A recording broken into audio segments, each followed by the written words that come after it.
इज्जतमाब भोपाल शहर के शहर मुफ्ती अबुल कलाम साहब, जमीयत उलमा हिंद के सदर और बहुत ही जिम्मेदार भाई मुफ्ती अहमद साहब यहाँ पर तशरीफ लाए। बांदा से हमारे बुजुर्ग पर्सनल बोर्ड के मेंबर मौलाना हबीब साहब, तमाम मुफ्तियान, अब्दुल हाफिज साहब भोपाल से मेरे साथ आए और आपके क्षेत्र के विधायक जुझारू साथी विधानसभा में मेरे साथ कंधे से कंधा मिलाकर संघर्ष करने वाले मेरे छोटे भाई फुराद चौधरी जी, सभी बुजुर्ग नौजवान साथियों को, हाफिज चांद साहब, नईम साहब, अजमत भाई, चंद बातें आपके बीच रखूंगा और माजरत के साथ मैंने मुफ्ती साहब, हबीब भाई, अहमद भाई से इजाजत चाह ली है कि मुझे भी जाना और कुणाल भी मेरे साथ ही जा रहा है, तो हम लोग माजरत चाहेंगे कि इसके बाद हमें निकलना है। अल्लाह का शुक्र है कि आज इस मदरसे का इस प्रोग्राम में शिरकत की हाजिरी हुई। बड़े उलेमाओं के बीच में चंद वक्त गुजारने का मौका दिया अल्लाह ने। उलेमा हज़रात शरई और दीनी बात करेंगे, मैं आपसे आपके हालात पर गुफ्तगू करूंगा। कुणाल जब आपसे बात कर रहे थे तो आपने अंदाजा लगाया होगा, और कुणाल भी उतनी ताकत से ही आज की मौजूदा नफरत फैलाने वाली जमात से विधानसभा में मेरे साथ लड़ता है। कई बार तो ये इतना चीखता है पीछे से कि जितने बीजेपी के चिंटू में बड़ा परेशान हो जाते हैं, पूरे विधायक चिल्लाने लगते हैं एक साथ, इसे बिठाओ, कल्ला होता है, इसे बिठाओ, इसको बोलने नहीं देते। कई बार चुप कराने की कोशिश करते हैं, लेकिन आपने एक अच्छा और एक मजबूत और एक ईमानदार नुमाइंदा दिया। मैं बहुत कम किसी की तारीफ करता हूं, जो करता है बोलता हूं, गलत करता है तो बोलता हूं, और कुणाल भी गलत करेगा तो बोलूंगा। मेरे अपने कांग्रेस के कई विधायक हैं, उन इलाकों में जाना होता है तो अकलियत के लोग शिकायत करते हैं, लेकिन इसके इलाके में आता हूं तो अकलियत के लोग कहते हैं नहीं साहब ये बराबर साथ साथ आता है, तो खुशी होती है, क्योंकि हम थोक भर के दिल और जान से कांग्रेस को वोट देते हैं, और वो इस बुनियाद पर देते हैं कि हमारे लिहाज से तो हर सियासी जमात अपना किरदार पेश कर रही है, लेकिन उसके बीच में हमको तय करना होता है कि हमें मजलूम के साथ जाना है कि जालिमाना हरकतों वालों के साथ जाना है। तब अकलियत तय करती है कि हमें मजलूम की जमात को मदद करने वालों के साथ जाना है, और मजलूम के साथ ही में जब कांग्रेस की जमात दिखती है तो थोक भर के हम लोग जी जान लगाकर उसको अपना नुमाइंदा बनाते, और अगर वो नुमाइंदा कमजोर हो जाए, हमसे अलग हट जाए या हमारी राय के अलग चला जाए तो दिल टूटता है, तकलीफ होता है। और कुणाल देख ही लिया होगा तुमने कि हमारी टीम तो कुछ मांगती ही नहीं है, ये अकलियत वाले तो बेचारे मोहब्बत के बुखारी हैं। अगर इनसे मोहब्बत से भी बात कर लोगे, इनके बीच आना जाना और इनकी परेशानी में आकर के जितना भी इनके साथ हाथ रख देगा तो ये सब उसके हो जाएगा। ये तारीख हिंदुस्तान की, मुल्क हिंदुस्तान की तारीख रही है। आज एक सवाल भोपाल में एक प्रेस वाले ने मुझसे करा, जवाहरलाल नेहरू जी की तिथि थी, तो उसने मुझसे कहा कि आप जवाहरलाल नेहरू जी की पुण्यतिथि पर क्या कहोगे, तो मुझे एक वाकया याद आ गया। तो मैंने कहा श्रद्धांजलि तो हम देते ही हैं और देते रहेंगे, लेकिन आज अगर आप दिखा सको तो एक चीज दिखा देना, सोशल मीडिया में तुम्हारे चैनल पे डाल देना जो मैं वाकया बताने जा रहा हूं। क्योंकि कुणाल ने भी कहा, अभी आप कुछ पढ़ रहे थे अशार, तो ये आप और हमारे नहीं है, ये हमारे बुजुर्गों की देन।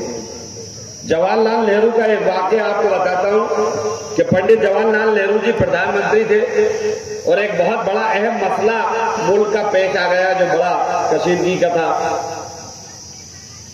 जवाहरलाल नेहरू जी को फैसला लेने में बहुत दुश्वारी हुई। और उसके बाद कम से कम 1.5 घंटे उस दौर के मौजूदा प्रधानमंत्री जवाहरलाल नेहरू गायब रहे। उस वक्त मोबाइल टीवी चैनल ये हुआ नहीं करते थे, तमाम एजेंसियां परेशान हो गई कि 1.5 घंटे से प्रधानमंत्री राब्ते में नहीं है। जब पूरी एजेंसी ने ढूंढा और 1.5 घंटे बाद जवाहरलाल नेहरू जी को देखा तो जवाहरलाल नेहरू मौलाना आजाद की कब्र पर लिपटे हुए रो रहे थे और उनकी शेरवानी भी धूल से लग गई थी। जब उनसे उठा के पूछा गया तो उन्होंने कहा, आज मुझे एक बहुत अहम फैसला लेना था और आज मौलाना इस दुनिया में नहीं है, मुझे उस मौलाना की इतनी कमी महसूस हो रही है और आंखों से रोना। ये तारीख है हिंदुस्तान की, ये मोहब्बत है एक दूसरे के रिश्तों की।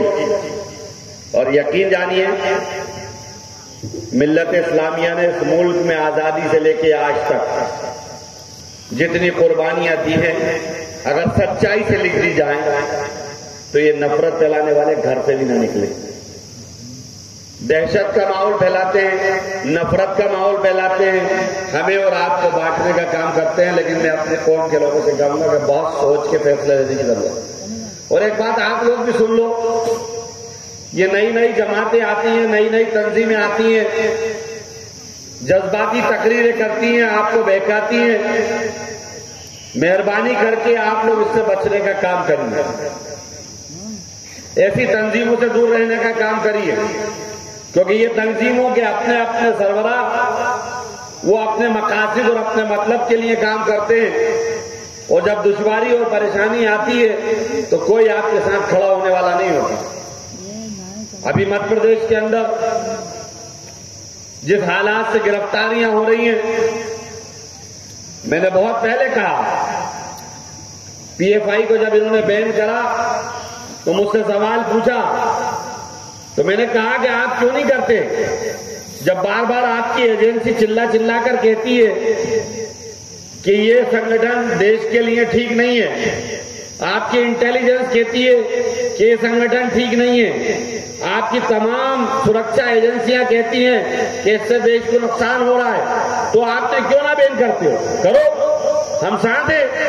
आप इसलिए नहीं करते और आप इसलिए देर लगाते हो और आप ऐसे परमिशन देते हो ताकि हमारे नौजवान तबके के साथ उनकी मीटिंग और उनका राब्ता बढ़ता जाए और वो चेन एक बड़ी हो जाए। और जब बड़ी चेन हो जाए तो उसके बाद हजारों लाखों लोगों को जेल के सीखे में भर दो ताकि हमारे घर के लोग जेल और अदालतों के चक्कर लगाते रहे। ये कानूनी तौर से आपको हमको उलझाने के जाल होते हैं, इससे बचने का काम आपको करना चाहिए। बहुत सारे लोग कहते हैं, अरे साहब फला तंजीम ये है, फला ऐसा है, तो हम लोग क्या कह रहे हैं, हम पे तो जुल्म हो रहा है। तो भैया आपके जुल्म के लिए लड़ने वाले लोग मौजूद हैं, कल भी थे, आज भी हैं। और याद रखो, अल्लाह जिससे चाहेगा उससे काम ले लेगा।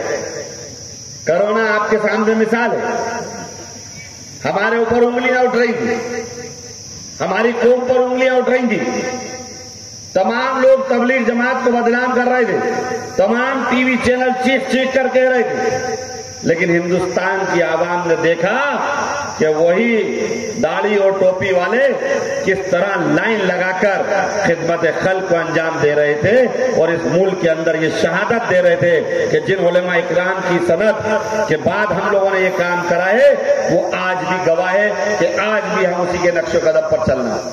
तो हमें आपको काम करने से कोई नहीं रोक सकता।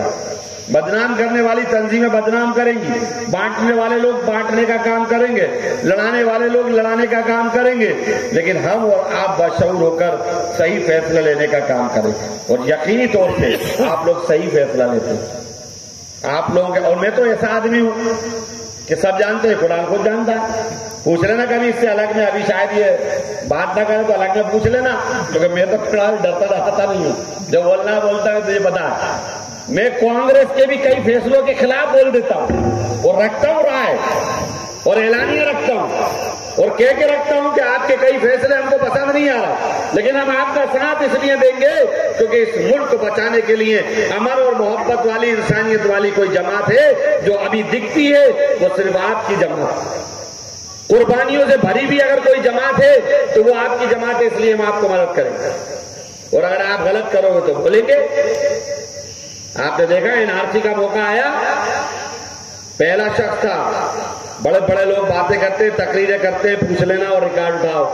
जैसे एनआरसी की बात आई तो सबसे पहले आपके भाई ने कहा था कि कमलनाथ जी एनआरसी मध्य प्रदेश में लागू नहीं होगी, अगर मध्य प्रदेश में लागू हो गई तो आरिफ मसूद इसका हिस्सा नहीं रहेगा।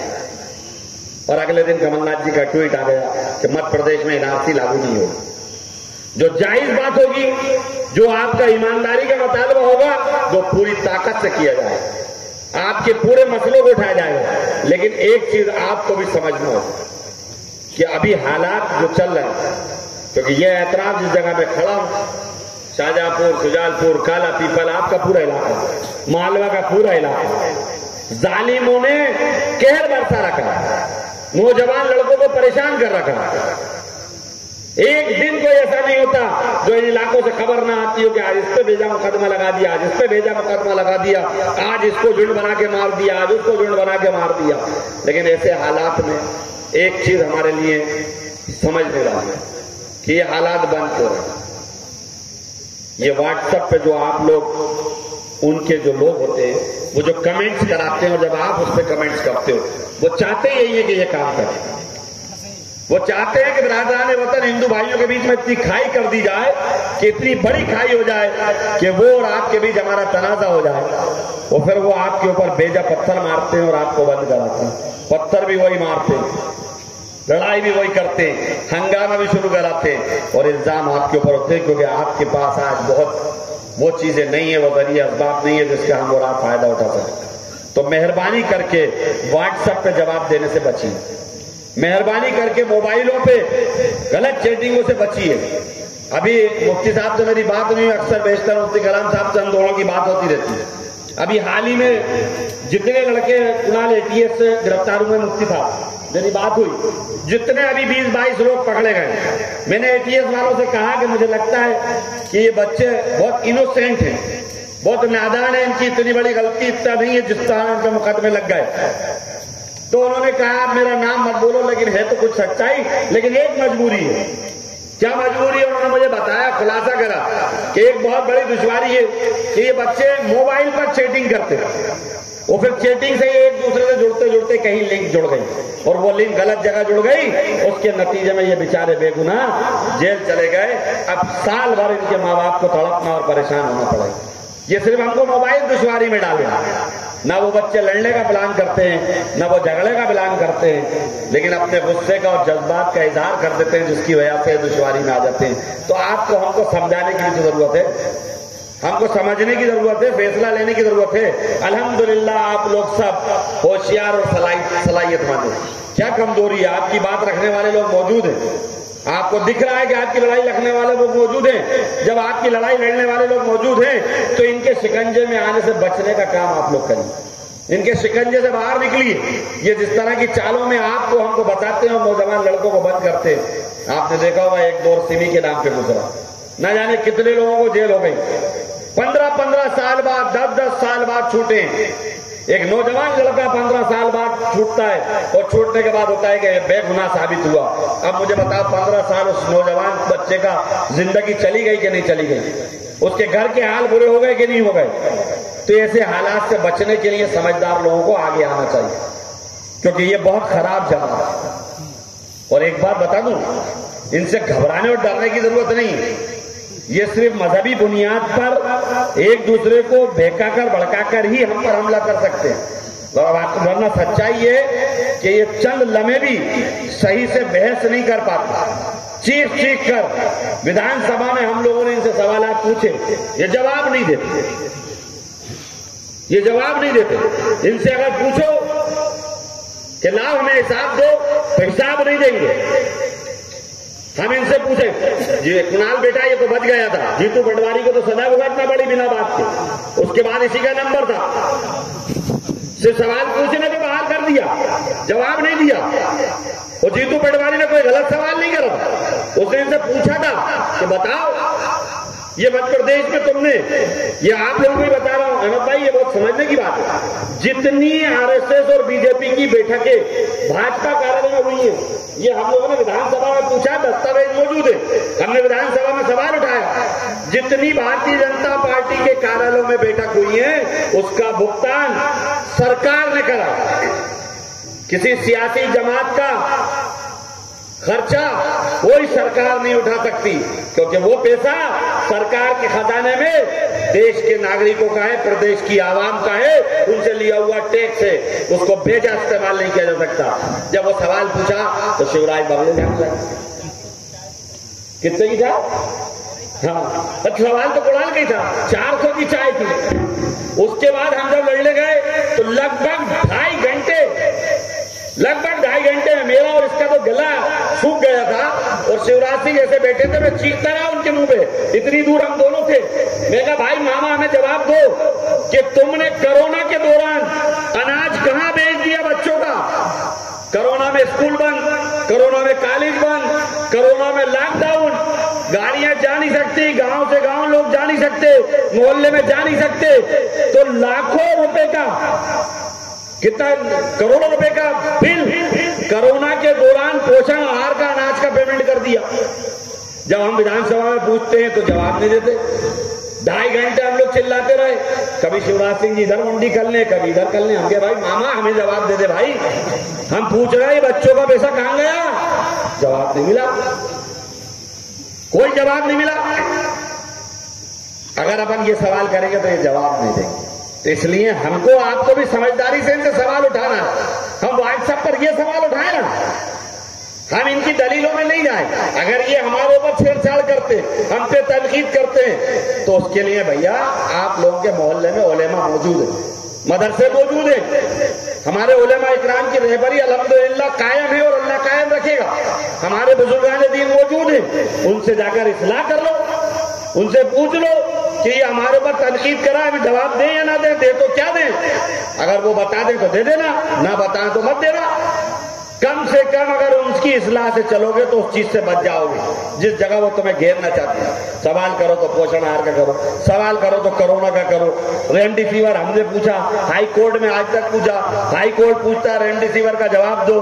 पूरे मध्य प्रदेश में रेमडेसिविर चोरी हुई, भोपाल में तो रेमडेसिविर बेचने वाला खुद वहीं का मंत्री था, उस मंत्री ने भेज दिया। हम पूछते हैं भाई ये दे, तुमने रेमडेसिविर कहां भेज दिया? तो रजिस्टर गायब कर दिया, रजिस्टर नहीं देते। मेरे थाने वाले से कहा तुम नहीं दे रहे, हाईकोर्ट जाऊंगा। हाईकोर्ट गया, हाईकोर्ट ने पूछा कि रेमडेसिविर का दो, तो आज तक घुमाए फिराए घूम रहे हैं, किसी तरह भी जुगाड़ में लगे हैं कि उस केस में खात्मा लगा दो चुनाव से पहले। लेकिन वो ये भूल गए कि जिस व्यक्ति से वो लड़ना है अल्हम्दुलिल्लाह वो आसमान वाले से डरने वाला है। मैंने हाथ डाला ऐसे पीछे नहीं हटूंगा, उसका जवाब लेकर उनसे रहूंगा और उन लोगों को सदा दिलाकर रहूंगा। ऐसे ही आपके साथ हुआ भी ताजा हज का मामला है, सबने कोशिशें करी। हुज्जाए किराम के साथ क्या जबरदस्त धोखा हुआ पूरे मुल्क हिंदुस्तान में, और मध्य प्रदेश का हाजी तो बर्बाद हो गया मध्य प्रदेश का हाजी। भोपाल से हाज को, भोपाल से जाने वाले का 68,000 रुपए, 70,000 रुपए का डिफरेंस, इंदौर से जाने वाले का 53,000 रुपए। और यही लोग जब चीख कर कहते थे कि हाजियों को दी जाने वाली सब्सिडी खत्म करो, मुसलमानों को क्यों दे रहा हो सब्सिडी, तो हम भी कहते थे बंद करो। अल्हम्दुलिल्लाह हज के लिए अल्लाह ने जिसने बुलाया है वही जाएगा, और जिसके बाद इस्तिताअत है वही जाएगा। हमें नहीं चाहिए आपकी मदद। जब हाजी खुद कह रहा है तो बंद कर दिया, लेकिन ग्लोबल टेंडर नहीं कराया, उसके नतीजे में यह हुआ।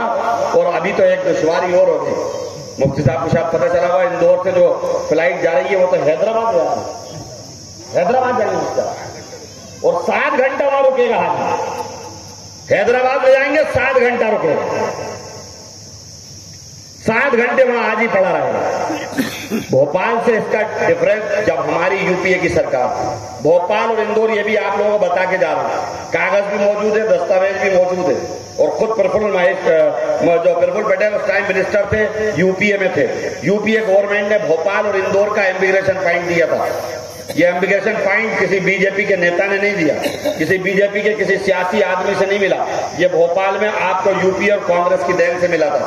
उस इमिग्रेशन फाइन में 3 साल पहले कोरोना के नाम पर बंद करा, तब जब आखिरी फ्लाइट गई थी भोपाल से बॉम्बे, 15,000 रुपए का डिफरेंस। लोगों ने ये सोचा कि 15 का 20 हो जाएगा, भाई महंगाई हो गई 5-2 साल में, 20 की जगह 70,000। मैंने इसका एक आवेदन दिया, मैंने FIR कराने गया, मैंने बहुत कोशिश करी कि FIR हो जाए, नहीं कर रहा, मुझे जवाब भी नहीं दे रहा।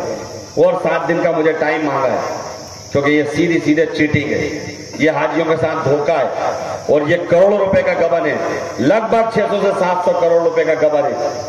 कोई ऑल इंडिया हज कमेटी बात करने को तैयार नहीं होती, कोई प्रदेश की हज कमेटी बात करने को तैयार नहीं होती। और मैं तो पूछता हूं, और आप लोग पूछो आपके इलाकों में या जहां जो भी हो, दो चार मुसलमान बीजेपी के नेता पैदा हो गए आज अपने काम कराने के लिए, उनसे कहो अगर तुम्हारी गैरत जिंदा है तो उनसे पूछो सवाल कि ये जो 70,000 और 53,000 भर रहा हो ये कहां से आ रहा है और क्यों भरेगा हाजी, बेजा क्यों हमसे ले रहा हो, क्यों हम पे डाका डाल रहा हो, और अगर ले रहा हो तो कह कर लो कि हाँ हम तुमसे पैसा ले रहा और कमा रहे हैं, कह कर लो कि हम कमाई करना चाहते हैं, तो हम भी कहेंगे कि हाँ अगर कमाई करना चाहते हो और तुम्हारी गैरत खत्म हो चुकी है तो हमसे पैसा ले लो।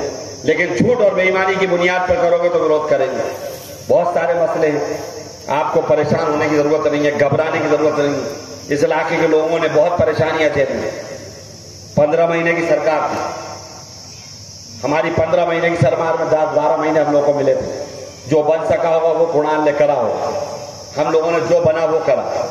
लेकिन आपको मायूस और नाउम्मीद नहीं होना चाहिए। इंशाअल्लाह अल्हम्दुलिल्लाह 4 से 6 महीने बाद बहुत हालात बदलना है, क्योंकि सच्चाई यही है कि एक दौर नफरत का एक लिमिट तक चल सकता है, भड़काने बहकाने का झूठ बोलने का एक वक्त तक चल सकता है, लेकिन एक वक्त ऐसा आएगा जो झूठ भी हारेगा और नफरत भी हारेगी, तब मोहब्बत अमन और इंसानियत जीतेंगे। उस वक्त ये होगा कि 4-6 महीने बाद हम लोग मालिक आप इसको भी जिता के भेजिए, हम लोग भी जीतेंगे, एक अच्छी सरकार मिलेगी।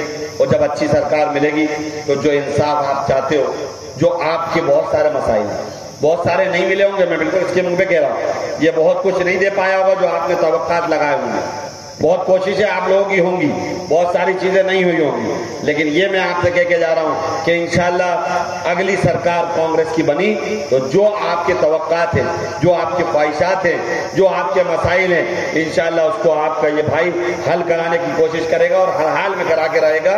ये आपको यकीन दिलाता हूं। आप लोगों ने बहुत मोहब्बत से मुझे बुलाया, मैं आपका बहुत शुक्रिया अदा करता हूं। हमारे बड़े उलेमा इकराम बैठे हैं, अभी इसके बाद आपको बताएंगे, इनकी दुआएं, इनका आप सरपरस्ती लीजिए और इनके लिए भी दुआएं करिए। आज आपके बीच बोलने वालों पे झूठे मुकदमों की एक फहरिस्त लगती जा रही है। आज ही एक है हमारे बोलने वाले एक अधिवक्ता है, एक एडवोकेट को आज पकड़ा, एक पूरी फैमिली को रात में एटीएस से छापा मारा जबलपुर के अंदर, बरसों से कर रहा है, कोई बात करने को तैयार नहीं है, पूछने को तैयार नहीं है। भाई वकील का घर है, वकील के घर तो कोई भी आएगा, वकील को तो लाइसेंस इस बात का मिला, आपके घर तो कोई भी आएगा, कौन आ गया कौन नहीं आया इससे क्या लेन देना। वकील हलफनामा लेगा, अदालत में लगाएगा और अदालत में दलील करेगा, वकील का काम है। ये जज का फैसला है, वो उसको माने या ना माने। लेकिन आज एक ऐसे वकीलों के ऊपर हमला हुआ, ये एक नई शुरुआत मध्य प्रदेश में हुई, ये बहुत खराब शुरुआत हुई। ये एक वकीलों को दहशत फैलाने की कोशिश की गई, ये एक मैसेज देने की कोशिश की गई है नफरत वाली जमात ने कि जो तुम्हारी आवाज को बुलंद करेगा हम उसे कुचलने की कोशिश करेंगे।